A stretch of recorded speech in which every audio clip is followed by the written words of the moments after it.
ওয়াত্তিনি ওয়াজ্জাইতুন ওয়া তুরি সিনিন ওয়া হাযাল বালাদিল আমিন।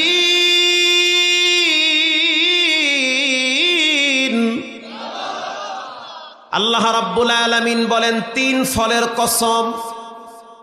3 একটা ফলের নাম, ব্যবহার করলে ক্যান্সার রোগও চলে যাবে, থাকবে না। জাইতুন একটা ফলের নাম, ওখান থেকে তেল তৈরি হয়। জাইতুনের তেল বড় দামি তেল। আল্লাহর রসুল জাইতুনের তেল ব্যবহার করত। সুবহানাল্লাহ। এই 2টা ফল অনেক দামি ফল। এই 2টা ফলের ব্যাপারে রব্বুল আলামিন শপথ করেছেন, জিনিস যত দামি হয় আল্লাহর কাছে সেটার মূল্য তত বেড়ে যায়। আল্লাহ যেই জিনিসের ব্যাপারে শপথ করে বুঝতে হবে সেটা কোনো নরমাল জিনিস হতে পারে না। এই 2টা ফল খুব দামি ফল। এরপরে আল্লাহ তাআলা বলেন, ওয়া তুরি সিনিনা ওয়া হাযাল বালাদিল আমিন।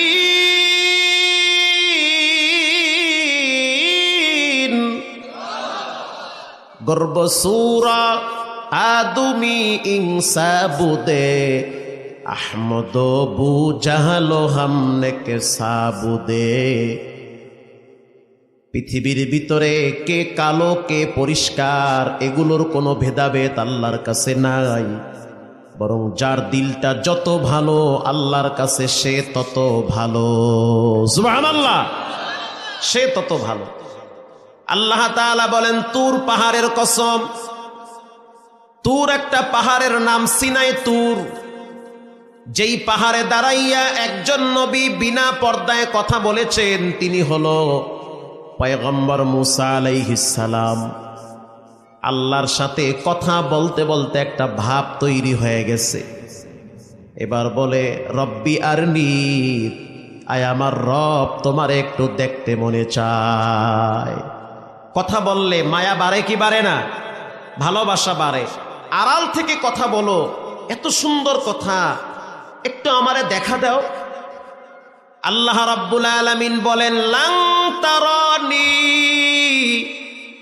মুসা তোমার চর্ম চোখ দিয়ে আমি আল্লাহরে দেখতে পারবা না। মুসা নবী কি ঠান্ডা নবী না গরম নবী? নরমাল গরম না বেশি গরম? বেশি গরম। মুসা আলাইহিস সালাম বললেন, যা আমি দেখবই দেখব। আল্লাহ রাব্বুল আলামিন বললেন, মুসা তাহলে একটু তুর পাহাড়ের দিকে তাকাও। মারহাবা, পাহাড়টার দিকে তাকাও। ফালাম্মা তাজাল্লা রব্বুহু জাআলা দাক্কা, একটু তাকাও পাহাড়ের দিকে। যদি পাহাড়ের দিকে তাকাও তো আমার একটা নূর তুমি দেখতে পাবে। 70,000 নূরের পর্দা ভেদ করে আল্লাহ পাকের একটু নূর পাহাড়ে আল্লাহ ছেড়ে দিয়েছে। মুসা আলাইহিস সালাম তাকাবার সাথে সাথে বেহুশ হয়ে গেছে। পুরা পাহাড়ে আগুন ধরে গেছে। আল্লাহু আকবার। সেই পাহাড়ের সুরমা দিয়া মানুষ চোখে লাগায়। আল্লাহর হাবিব সুরমা ব্যবহার করত। কেউ যদি সুরমা ব্যবহার করে তার চোখের পাওয়ার নষ্ট হবে না।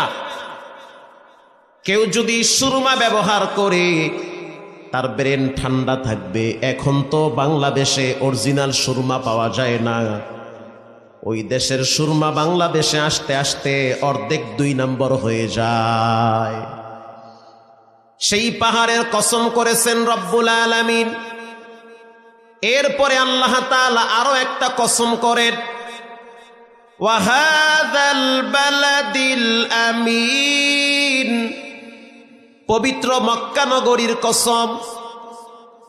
পৃথিবীর ভিতরে সবচেয়ে দামি ঘর বাইতুল্লাহ। যেই ঘরের দিকে তাকাইলো সওয়াব হয়।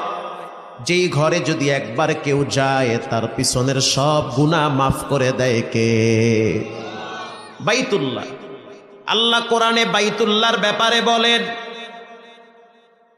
ইন্না আউওয়ালা বাইতিন